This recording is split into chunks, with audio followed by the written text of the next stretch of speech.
Il y a plusieurs aspects en fait à la mise en place du télétravail.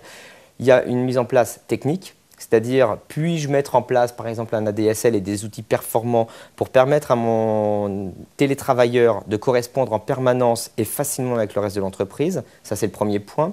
Le deuxième point, ça va être de faciliter la relation manager-collaborateur éloigné. Et troisième point, justement, de ne pas faire en sorte que le salarié se sente isolé.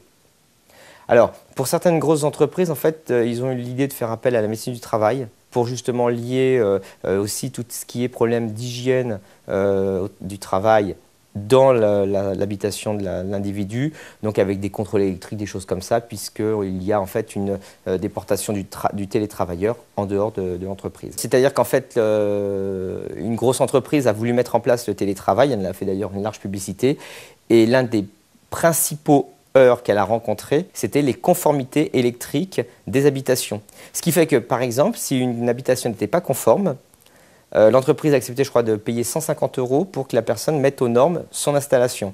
Ce qui a été un des plus gros freins